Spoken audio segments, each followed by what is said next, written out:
Ever feel like you're doing this teaching thing alone? You don't have to be. Shared teaching is all about sharing the workload through the power of collaboration and teamwork. Together, we'll walk through all the difficult parts of teaching and learn how to streamline our processes, fine-tune our time management, and develop a more manageable workload. If that sounds like a dream come true to you, then welcome to the Shared Teaching Podcast. Let's share in the teaching to make those dreams a reality.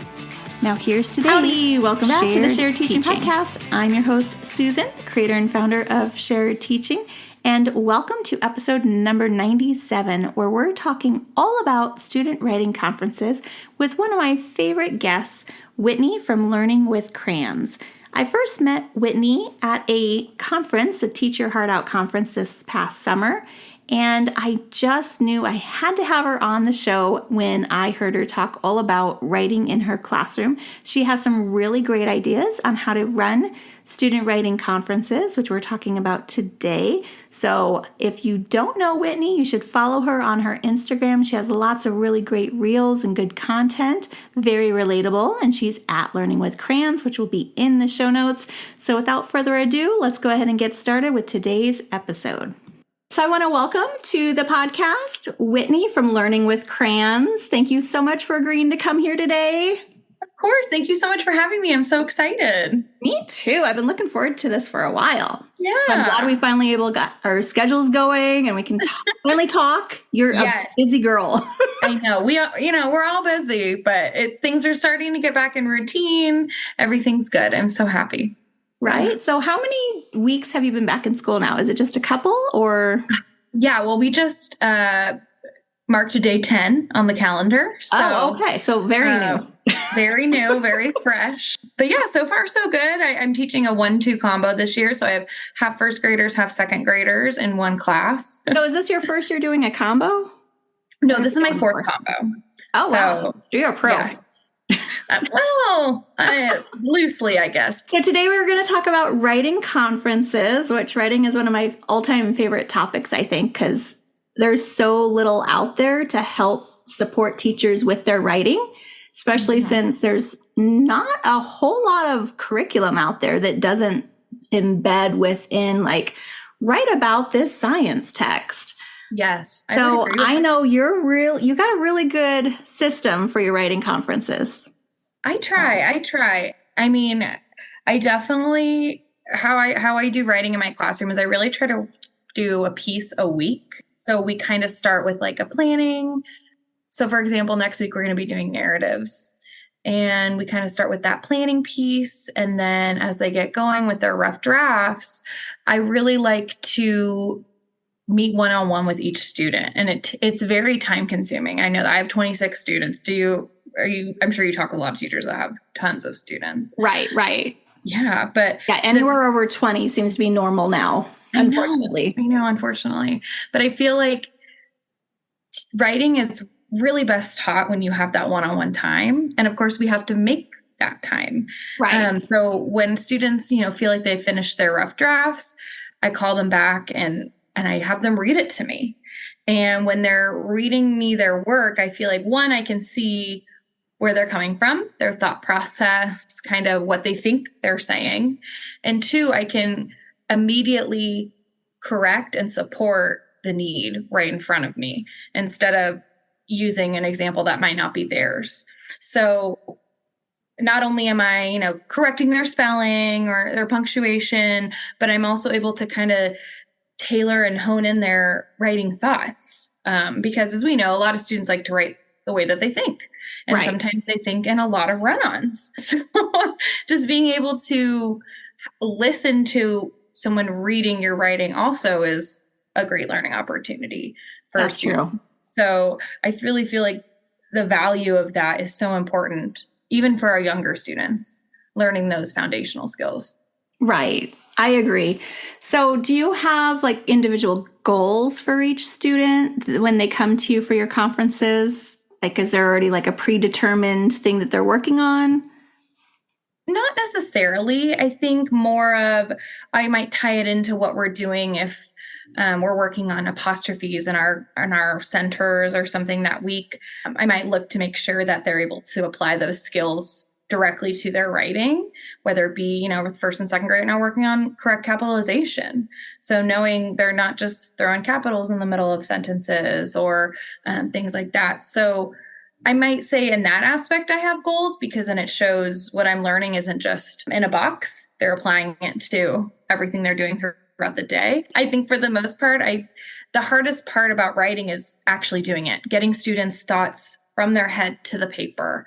And I really try to be free spirited in the way with my kids of like, just put it on the paper. It's okay if it's not perfect. Like, that's why we edit.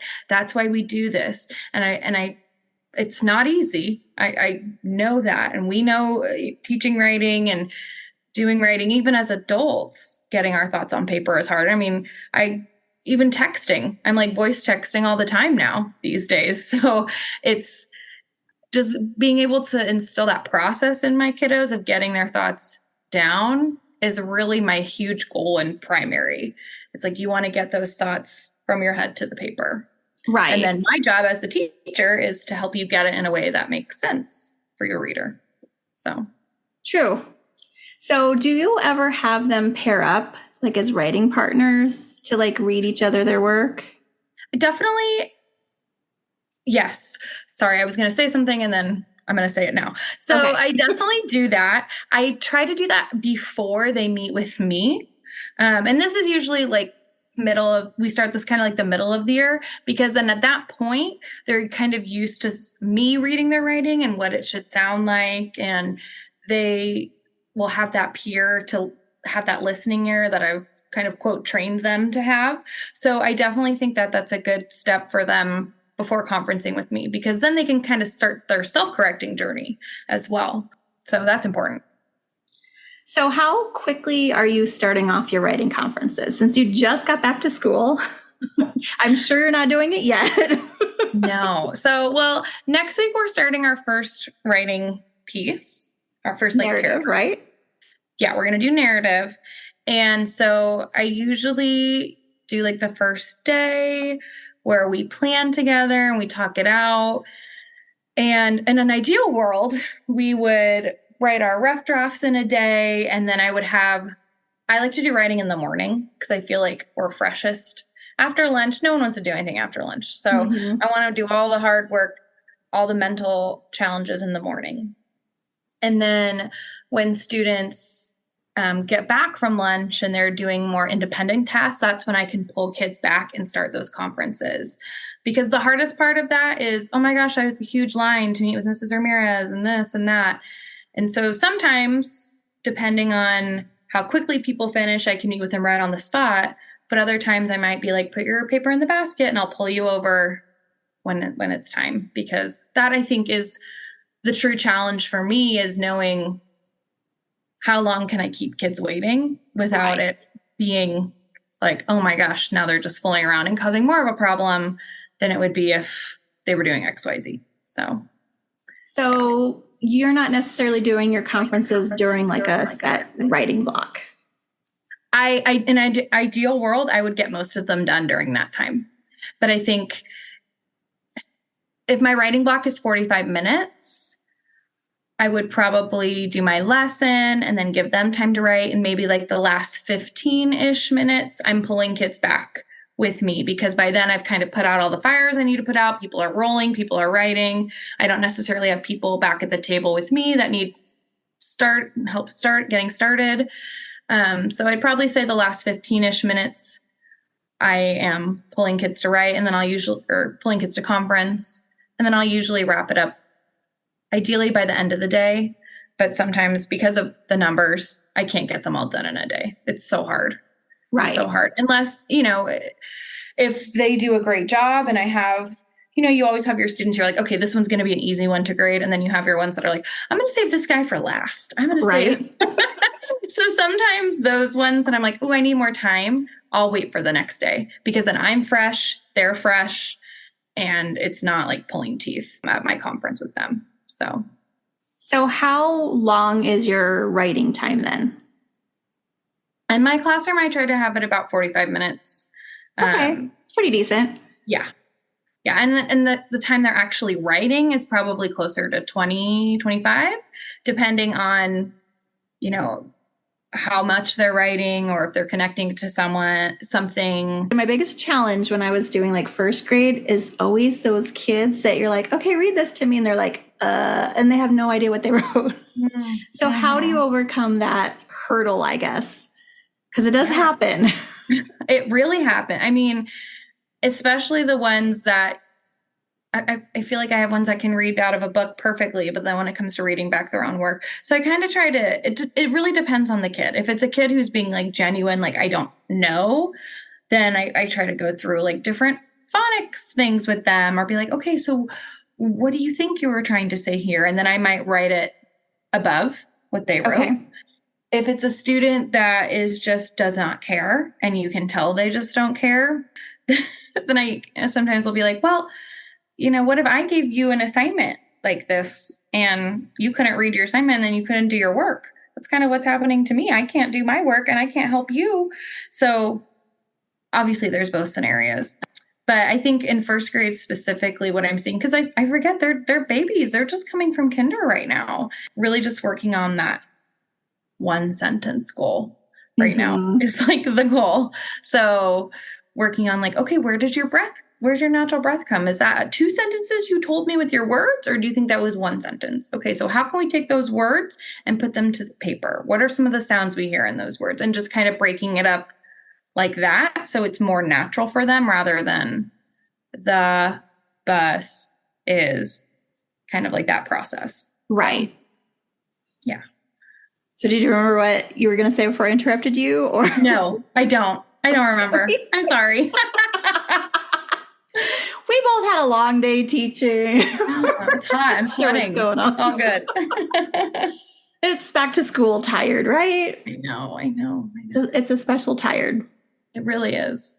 So I know it varies a lot, but for like a brand new teacher that's trying to kind of figure out how their flow should go, what would you say for like the time limit to kind of gauge for each student? Because like you said, you do have a lot of kids in the classroom and to try to get through that many in such a short time span is pretty tough. Yeah, I would say no more than 5 minutes, even though you probably want to, because you want to, be diligent with each of your kids.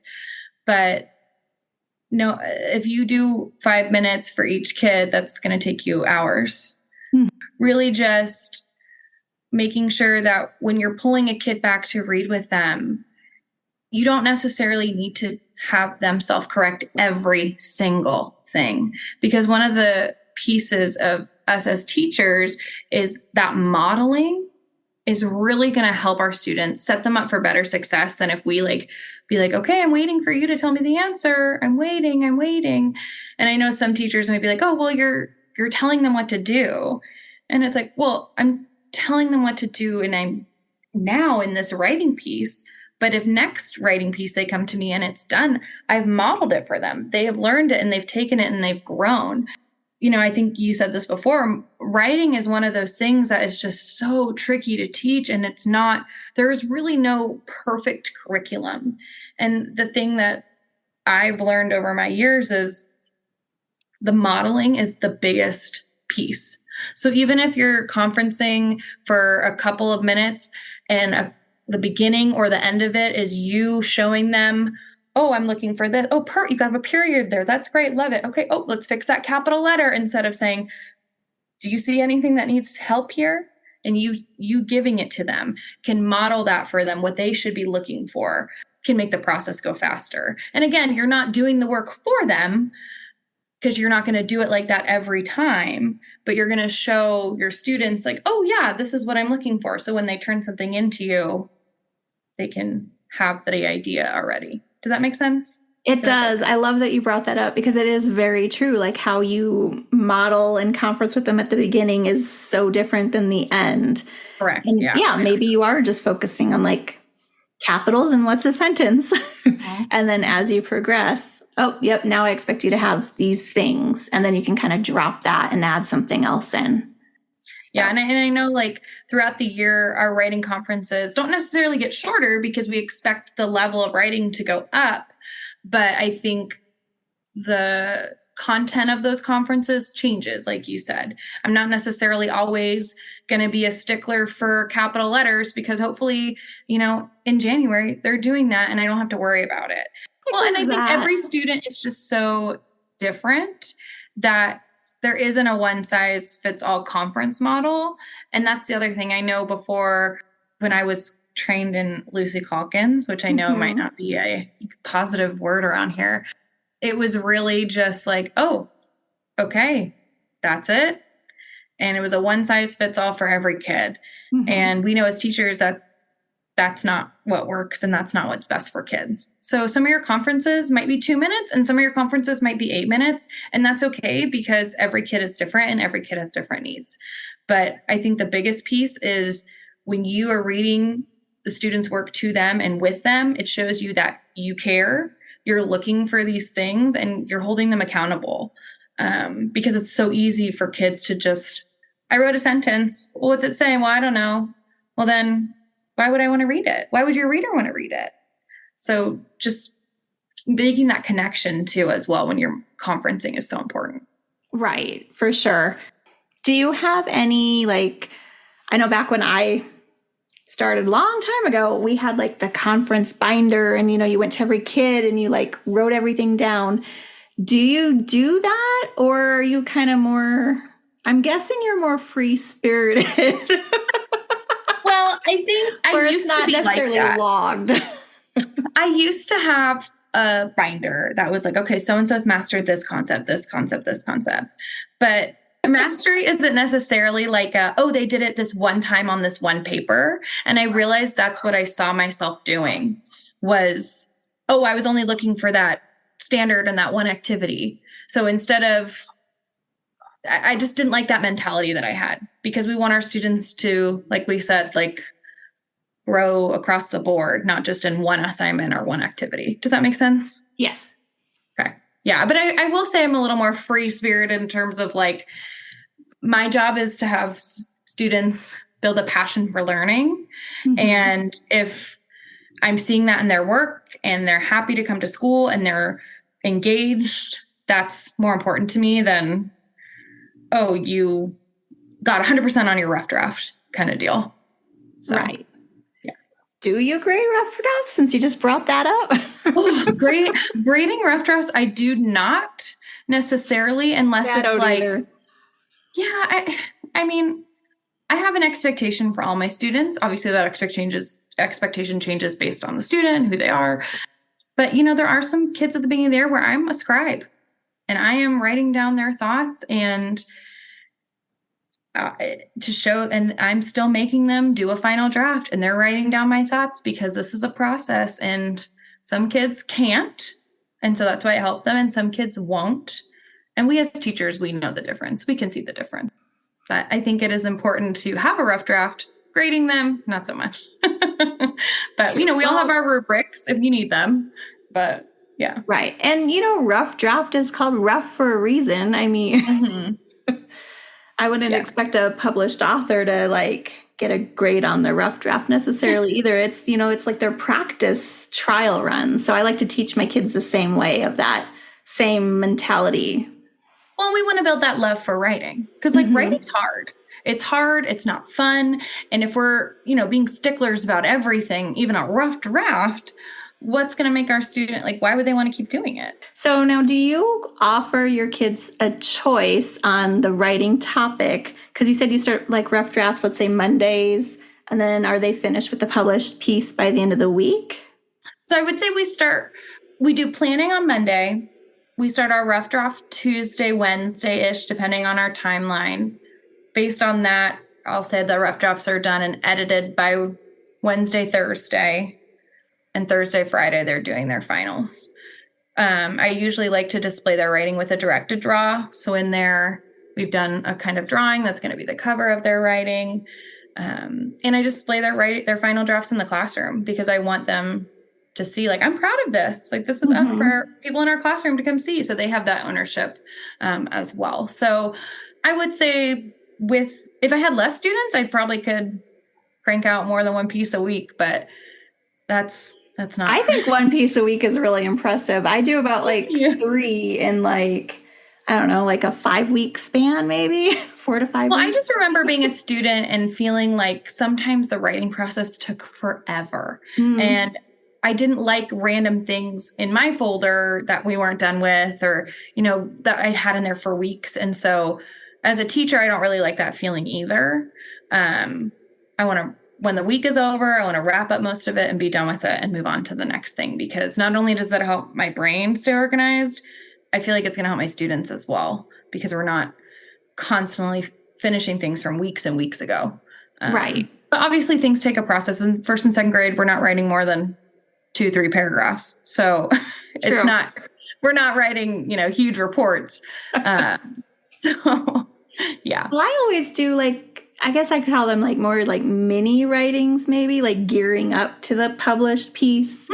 I love when that. you have like a final, is it like true, like we did our best handwriting, and is it that kind of feel every week? I would say, and especially as we get later in the year with like our informational writing, like they've already done all the research and found all the facts and put all the facts together and opened up with a topic sentence, and they have a hook. And so things like that they take time, Right.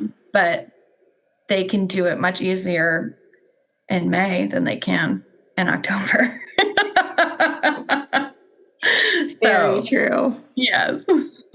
So what would you give to teachers as like the best advice for just getting started with writing conferences? Because I feel like it's such a daunting task to think about it. I mean, you got the writing lessons, and then, oh my gosh, I have to conference with these kids. And like, I think a lot of teachers are just like, where do I even possibly begin? I think for me, when you do a writing lesson, you have a mentor text usually. And having that mentor text gives not only you, but the students a place to look back to for a model. I also myself like to do a model for the students. So having a model of your writing or an author's writing is very helpful when you're conferencing, because then you can reference it to students like, oh, well, when I was writing about my day, didn't I talk about what I did in the beginning, the middle, and the end? I feel like we're missing something here, and just being able to pull your students back to that concrete example, because I truly believe that I said this before, the biggest part of teaching writing is having a model. And if students can have that reference and that example, you're not giving it to them, they're not copying it, but they have a place to jump off and start their own thoughts. So I think just giving your students a model, giving your students an example, something to go back to in those writing conferences is a good place to start. And honestly, making the time to do it. That's hard. But if you have, available technology, like I have my students go on Lexia if they finish everything they need to finish. So then they're not like running around crazy in the classroom when I'm trying to conference with a student. I'm really trying to give my full attention to that student. So having a to-do list for students to do is also helpful in terms of the management piece, Right. Because that can be tricky. And I get that, because some classes are great and some need a little more guidance with that. So do you do the kind of like, when I'm done, remember that from Lucy Calkins? Something about when I'm done, I'll like continue my writing, or I can't quite remember. It was like 3 things or something. I don't really use that model anymore, but I do have a list on like a slide on the board of like, these are the things you can do when you're finished. And then I do say, when I'm going to meet with you, you want respect from the rest of the class. So please make sure when I'm meeting with others, you're showing that respect. So then your slideshow list is just, it can be a reading thing, it could be a writing thing. It's doesn't necessarily have to be writing, right? Correct. Yeah, Okay. It doesn't. I mean, I like to connect all language arts together, or they can go on Epic and read. I mean, having access to books and reading is going to make you a better writer. It goes hand in hand. Absolutely. So, and also writing, you have to build that stamina. It can be so tiring for students of all ages. So I don't expect my students to do writing for 45 minutes straight, because that's a lot. True. That's a lot of reading. That's an important note too, because beginning of the school year, you have to fill that extra time with something, but you need to keep it a placeholder for later. Mm-hmm. Agreed. Well, did you have anything else you wanted to add or throw in there to my listeners about writing conferences or writing in general? Yeah, I mean, I think just ripping off the Band-Aid and doing it, I think it is so powerful, not only for you as the teacher to see where your kids are at, but for the students to know that you care enough to sit down and read their writing with them. And building those habits from the beginning are only going to make things better as the year goes on. I think you just need to start it. You just need to do it. So I highly recommend them. And obviously, you might not be conferencing for every piece. If you don't have time for every piece, then that's fine. But I highly recommend even, a couple times a month to try it. It would be great. You're going to love it. Right. And I think just the rapport with the students, like you said, just building that connection piece too, just an added value.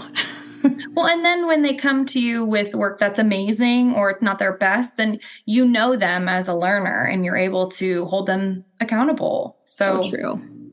Instead of trying to guess where they're at. So right. Staying on top of it. Exactly. Love it. Okay, so Whitney, I love talking with you. And I'm sure my listeners would love to find you. So can you tell us more about where you're at, what you're doing, how to get in touch with you? Yeah. So my main platform is Instagram. I am at Learning with Crayons, and I am very active. So if you have a question, feel free to message me. I do my best to answer all my messages.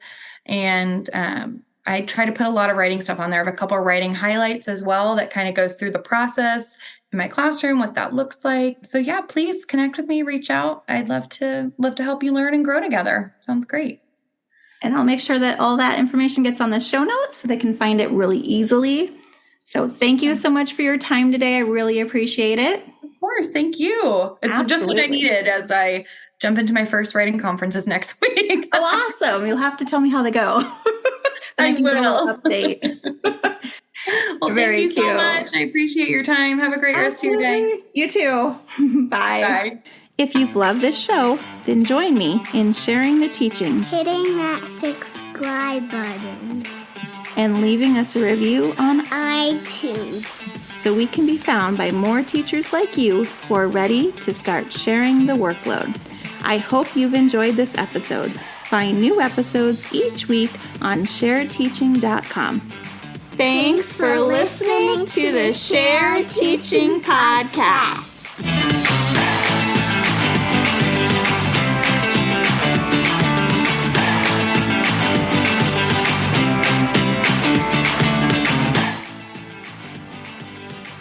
Kinder class. She's like, I forgot. They don't even know their names. I know. You're like, oh, and by the end of the year, you take it for granted because it's just like they know how to do it. But right? we're going to.